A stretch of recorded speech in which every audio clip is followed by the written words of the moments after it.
Welcome to this deep dive. And, if you are listening today, you definitely fit a very specific profile. You're a learner. Right, absolutely. You are likely juggling some massive goals in your career, maybe your health or just your personal growth, and you're constantly looking for ways to optimize how you operate. Yeah, always tweaking the system. Exactly. But the whole self-help space is incredibly noisy, right? And a lot of it is just based on fleeting inspiration rather than hard science. Oh, completely. It's all hype. Yeah. So today our mission is to cut straight through that noise.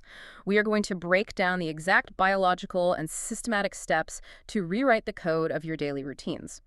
We're looking at how you can change not just what you do, but fundamentally who you are.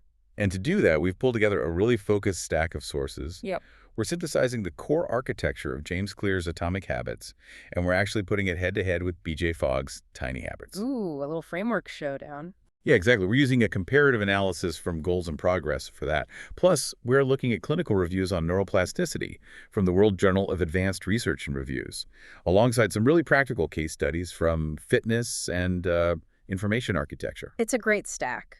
So with those sources in hand, I want you to think for a second about what happens when you buy a brand new smartphone. Best feeling in the world. Right. The battery is just incredible. You're running like a dozen apps. The screen brightness is totally maxed out, and it easily goes all day. You just feel completely unstoppable. But then, fast forward 6 months. Yes. 6 months later, suddenly you are hitting 20% battery by noon, and the physical hardware hasn't changed at all. Right, it's the exact same phone. Exactly. What has changed are all those invisible background processes, the bloatware, the old notifications, all those unclosed tabs. They are quietly draining the life out of the device. That is just a phenomenal representation of human motivation. Because, when we start a new project or a new health kick, we come in fully charged. We really do. We're relying entirely on pure willpower to override our old routines. We try to force a new behavior into our day through sheer cognitive effort. But willpower, from a strictly biological standpoint, is a terribly inefficient battery. And as a learner, you've almost certainly experienced that exact moment when the motivation battery just dies. And those old stubborn habits creep right back in to fill the void. They always do. So to fix that, we first have to understand the math of habit formation, and specifically why traditional massive goal setting is often the very thing setting us up for failure. Yeah, the sources point really heavily to the 1% rule here, which basically shifts the focus completely away from the finish line and puts it onto the trajectory. Right, because the math of continuous improvement demonstrates that daily microscopic choices, they just don't register on our radar. Because the immediate feedback is practically zero. Exactly. If you study a language for 10 minutes today, you are not fluent. If you eat a salad, you don't instantly lose weight. I wish. But the compounding effect is staggering. The mathematical trajectory shows that if you manage to get just 1% better every single day for 1 year, the compounding interest of those choices makes you 37 times better than when you started. 37 times. That's wild. And conversely, a 1% daily decline drives your skills or your health nearly down to zero. Which brings us to a foundational tenet from the sources, and this is huge. You do not rise to the level of your goals. You fall to the level of your systems. I love that quote. It's so true, right? I mean, everyone at the starting line of a marathon has the exact same goal, to cross the finish line. Right. The goal is entirely neutral. The real differentiator is the system of training they executed in the 6 months prior. So, to rebuild that system, James Clear introduces a framework for the 3 layers of change. And we really need to look at how these layers interact. Yeah, he uses the metaphor of an onion, but the key is understanding how this onion actually grows. Because most people, they try to build change from the outside in. They start with the outermost layer, the outcomes, like what you get, losing 20 pounds, for example.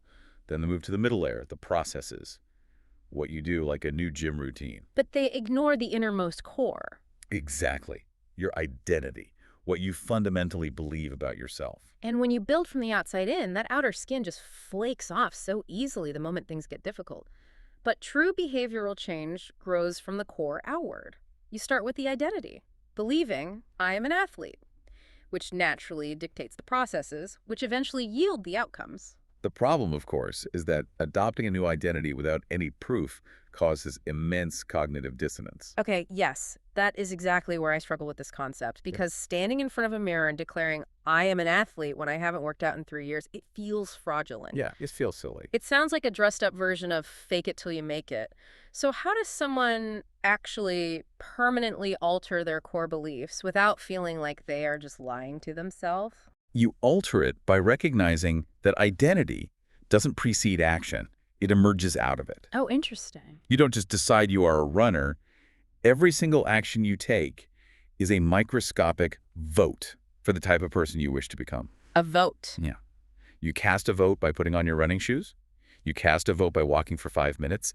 You gather evidence. And this isn't merely like psychological reframing.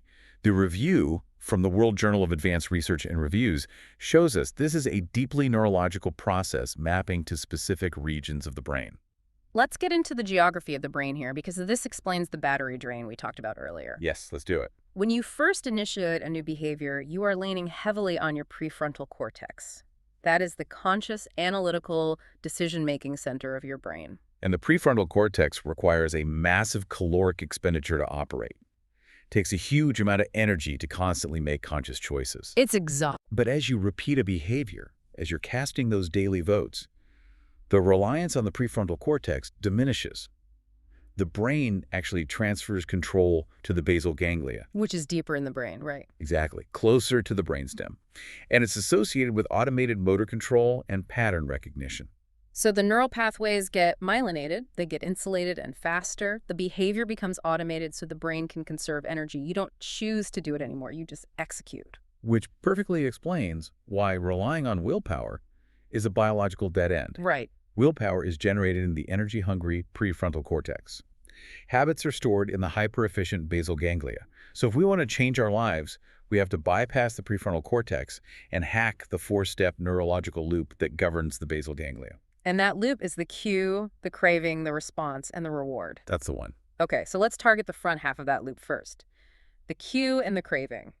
If we want to initiate a behavior without burning cognitive energy, we have to make the cue incredibly obvious. Very obvious. The sources highlight implementation intentions, which essentially force you to preload the decision. You remove the ambiguity by stating, I will do this specific behavior at this exact time in this exact location. Right, because you are offloading the decision-making from the prefrontal cortex out into the environment. You no longer have to decide when to work out.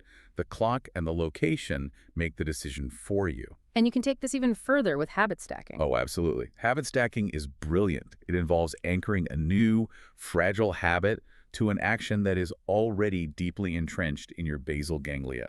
The Trainer's Fitness Guide actually gives a great workplace example of this. Instead of randomly trying to keep your workspace clean, you use the formula. After I turn on my computer, I will immediately tidy my desk. Yeah, because the act of turning on the computer is already automated. Exactly. You are just hitching a ride on that existing neural pathway. But once the cue is established, human biology requires a reason to act. The brain needs to anticipate a reward. Enter the craving. Right? This brings us to hacking the craving by making the behavior attractive. And a highly practical tactic here is temptation bundling. Which is where you pair an action you want to do with an action you need to do. Yes. For instance, you only allow yourself to listen to your favorite true crime podcast while you are on the treadmill or, processing dense spreadsheets. You are artificially manufacturing a craving by attaching the dopamine anticipation of the podcast to the mundane reality of the workout. Dopamine is the absolute key factor there. Mm-hmm. The brain releases dopamine not just when we experience pleasure, but when we anticipate it. Wow. Temptation bundling basically hijacks that anticipation circuit. Another method is leveraging social proof. Joining a culture where your desired behavior is the normal behavior, like joining a workplace book club if you want to read more. It makes the habit socially attractive. Because we are deeply wired to conform to the tribe. Exactly. Okay, let's flip the script for a moment. This architecture is great for building new routines, but what if the objective is destructive? Like breaking a bad habit. Right. What if the listener wants to kill a terrible habit, like doom scrolling on their phone for 2 hours every night before bed? Well, the underlying neurological loop is exactly the same, so you simply invert the strategy. You introduce friction. Instead of making the cue obvious and attractive, you make it invisible and visually unattractive. Jorge Arango, the information architect, provided a brilliant case study on this in the sources. He did, yeah. He realized his iPad had become a trigger for endless social media scrolling. But instead of relying on willpower to stop, he just deleted the social media apps entirely. He didn't throw the iPad away, he just stripped out the specific triggers. Yes, he made the cue invisible. If he desperately wanted to check his feeds, he had to open the Safari browser, type in the web address, remember his password, and manually log in. Which is a huge pain. Exactly. It wasn't an impossible barrier, but it added enough cognitive friction to interrupt the automated basal ganglia loop. The prefrontal cortex had to wake up and ask, wait, do we actually want to spend energy doing this? And most of the time, the answer was no. Right. But to make a habit truly, deeply unattractive, James Clear highlights this historical thought experiment that takes the concept to its absolute extreme. Oh, the Cold War example. Yes. During the Cold War, a professor proposed a radical change to how the President of the United States accessed the nuclear launch codes. Instead of carrying them in a briefcase, the proposal suggested surgically implanting the codes next to the heart of a volunteer who would follow the president everywhere. Yeah, so if the president wanted to launch a strike, he couldn't just turn a key. He would personally have to take a butcher knife and kill this innocent volunteer to extract the codes. It is incredibly dark. It's brutal. But the psychological mechanism is brilliant. It completely eliminates the concept of temporal or psychological discounting, because usually the consequences of a bad habit are distant and abstract, like the possibility of lung cancer 30 years from now. Or the deaths of millions of people on an app across the globe. Exactly. This proposal brought the visceral, bloody reality of the consequence directly into the present moment. It makes the action profoundly unattractive. It forces an immediate confrontation with the cost of the behavior. We're obviously just reporting what's in the book here, not suggesting anyone go to these lengths, but the theory is sound. Right. Totally. So we've managed the cue and the craving. We've made the good habit attractive and the bad habit repulsive. But biology is inherently stingy with energy. Oh, we are so lazy. We really are. If the required response, the action itself, requires too much caloric or physical effort, the basal ganglia will reject it, regardless of how great the cue is. Which is where we need to bypass our own biological laziness. We have to make the response easy. The law of least effort dictates that we reduce every possible step between ourselves and the desired behavior. Make it as simple as possible. Right. Clear introduces the 2-minute rule. You scale any new habit down so it takes 2 minutes or less. If your goal is to read a book a week, your habit is read 1 paragraph. If you want to get in shape, your habit is do 2 push-ups. And this specific advice actually sits at the center of a major debate in the behavioral science community, which is why the comparative analysis from goals and progress is so valuable here. I'm so glad we're talking about this because I have to challenge the utility of doing 2 push-ups. Go for it. From a physiological standpoint, 2 push-ups do not trigger muscle hypertrophy. They don't improve cardiovascular health. It feels completely futile. Is it just a psychological placebo? Yeah. And this immediately brings to mind B.J. Fogg's framework, Tiny Habits, which is constantly debated online against Clear's Atomic Habits. They seem to be saying the exact same thing. Okay, so physiologically, doing 2 push-ups is indeed futile. But neurologically, you aren't training the muscle yet. You are training the initiation sequence.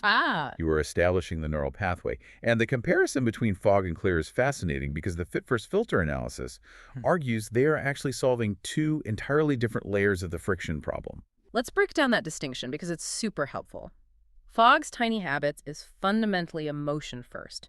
It operates on the B equals MAP model. Behavior equals motivation plus ability plus prompt. Right. Fogg argues that because motivation is volatile and unreliable, the required ability must be incredibly high, meaning the task must be laughably easy. He advocates shrinking the habit to under 30 seconds. His famous example is flossing a single tooth. Just 1 tooth. Just one. But the critical mechanism in Fogg's method is that the moment you finish flossing that 1 tooth, you must immediately celebrate. You do a fist pump or you smile in the mirror and say, victory. And that deliberate, almost silly celebration is the secret engine of his whole framework. By forcing a feeling of success, you create what neuroscientists call a reward prediction error. Wait, Let's pause and explain that, because a reward prediction error is a massive concept for anyone trying to rewire their brain. Yeah, it's crucial. A reward prediction error occurs when your brain expects a mundane or neutral outcome from an action, but instead receives a sudden spike of joy or satisfaction. The brain logs that mismatch.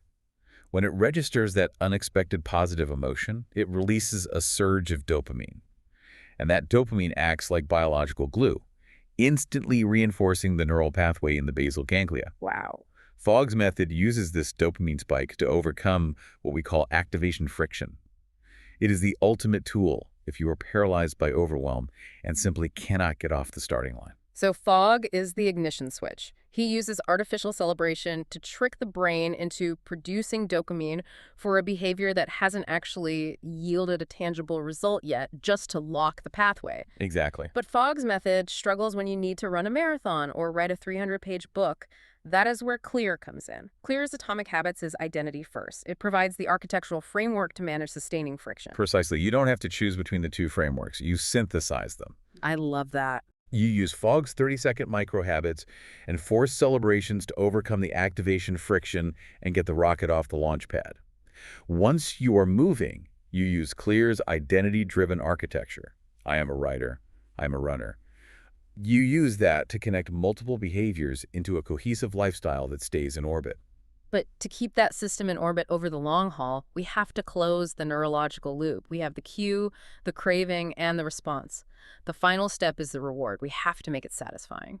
And the challenge here is an evolutionary mismatch. Because the human brain evolved on the African savanna, which was an immediate return environment. Right. If you found a berry, you ate it and received immediate calories. But today, we live in a delayed return environment. We work on a project today to get a paycheck 2 weeks from now. We go to the gym today to prevent heart disease a decade from now. But the basal ganglia doesn't care about a decade from now. It prioritizes immediate gratification. Since the physical results of our habits are delayed, we have to manufacture an immediate feeling of success to close the loop today. And the sources universally recommend habit tracking as the bridge across that evolutionary gap. Tracking provides immediate visual evidence that you are casting votes for your new identity. Like Jorge Arango discussed using a digital pedometer to hit 10,000 steps a day for nearly 2 years. That's a long streak. Yeah. And the act of seeing that streak extend by one more day provides the immediate dopamine hit required to satisfy the brain, even if the physical weight loss is totally imperceptible on that specific day. But tracking introduces a very specific danger, doesn't it? Streaks are incredibly motivating until the day you break one. Oh, the dreaded broken streak. Right. If you get sick or you have a family emergency and that 2-year streak snaps, it often triggers a psychological shame spiral. People feel like they've lost all their progress and they just abandon the system entirely. Which is why the architecture requires a systematic failsafe. Clear calls it the cardinal rule of behavior change. Never miss twice. It is such a pragmatic rule. It strips all the moral weight away from failure. If you eat an entire pizza because you were stressed out, you haven't ruined your identity as a healthy person. It was just one bad vote. Exactly. The rule mandates that you focus entirely on making sure the very next choice, the very next meal, is a vote back in the right direction. It stops the spiral before it can build momentum. And you can also use this requirement for immediate satisfaction to destroy bad habits by making the behavior immediately painful. If a habit brings immediate comfort, like skipping a study session to watch television, you have to introduce an immediate cost. The sources bring up habit contracts for this, which is so clever. You use an accountability partner to impose real immediate consequences. If you bite your nails or if you skip your workout, you agree to immediately write a significant check to an organization or a political cause that you absolutely despise. It's ruthless. It is. And obviously, we're not advocating for any specific causes here, just sharing the methodology from the text. But the pain of losing that money and knowing exactly who it is funding provides an immediate, profound dissatisfaction. It rewires the brain to associate the bad habit with pain rather than comfort. So if we look at the timeline of a learner applying all of this, you've used Fogg's tiny habits to start. You've hacked the cues and cravings. You track your progress to provide immediate rewards. You recover from mistakes quickly using the never miss twice rule. Right. The behavior is now fully automated in the basal ganglia. You have successfully adopted the identity. You are a writer. You are an athlete. And that is exactly when the final boss-level enemy of human potential arrives. Boredom. Boredom. Once a habit is fully automated, it stops generating dopamine. It becomes completely mundane. So how do the absolute masters of their craft handle the sheer repetitive boredom of success without burning out? This is the transition from simply building habits to mastering a domain. To maintain engagement over decades, you must operate by the Goldilocks rule. The Goldilocks rule. Yeah. Human beings experience peak motivation when working on tasks that are right on the outer edge of their current abilities. The task must not be too hard, and it must not be too easy. It has to be just right. Think of it like playing a game of tennis. If you are a seasoned player and you step onto the court against a 4-year-old, there is zero challenge. Right, you'll be completely bored and you'll want to quit. Exactly. But if you walk onto the court and your opponent is a Grand Slam champion in their prime, you will be utterly destroyed. It's too hard, you'll be demoralized, and again, you'll want to quit. Yeah. But if you play someone who is your exact equal, where every single point requires your absolute maximum effort and the outcome is uncertain, you enter a flow state. The rest of the world fades away. The hallmark of a master is the ability to consistently engineer that flow state for themselves. And the sources use the career progression of Steve Martin to brilliantly illustrate this concept. Steve Martin, the comedian. Yes. His career destroys the myth of the overnight success. He spent 15 years grinding in the comedy circuit. He categorized it as 10 years of learning, 4 years of refining, and then 4 years of wild, historic success. And in those first 10 years, he was performing to tiny, empty clubs. His act was incredibly short, maybe just a minute or two long. It was the tiny habit. Right. But every single year, he expanded the routine by just 1 or 2 minutes. He deliberately kept the proven, reliable jokes in the set. That provided his guaranteed reward, the laughs that kept his brain satisfied. But he constantly introduced a small percentage of new, highly experimental material to push the outer edge of his ability. He was carefully modulating the difficulty. He kept the challenge manageable enough to stay intensely engaged, but not so risky that he would bomb completely and just quit the industry. Right. And crucial to executing the Goldilocks rule is having a feedback loop. Martin had the ultimate immediate feedback mechanism. The audience either laughed or there was dead silence. Instant feedback. Instant. To survive the boredom of repetition, you must implement a system to measure your wins in real time, allowing you to constantly adjust the difficulty. Man, we have mapped out a massive shift in how to approach self-improvement today. We started by accepting that our prefrontal cortex, our willpower battery, is fundamentally flawed for long-term change. Yeah, we explored how the basal ganglia automates our routines and how identity is built vote by vote, not by sheer declaration. We walked through the mechanics of the neurological loop, using implementation intentions to make cues obvious, temptation bundling to make action attractive, Fogg's tiny habits to overcome activation friction, and tracking to bridge the evolutionary gap and make rewards satisfying. We also looked at how to defend that system, using the Goldilocks rule to ride the edge of our abilities. It really is a complete architectural blueprint for your daily life. And to close out this deep dive, there is a final striding thought pulled from the synthesis of these frameworks that perfectly reframes the journey ahead. It argues that the only true path to excellence is to become endlessly fascinated by doing the exact same thing over and over again. You have to fall in love with boredom. Because once the novelty fades, the system is all that remains. So as you go back to your day, look at the automated routines running in the background of your life. Look at the small choices you are making in the next hour and ask yourself, what kind of person are your habits casting a vote for today?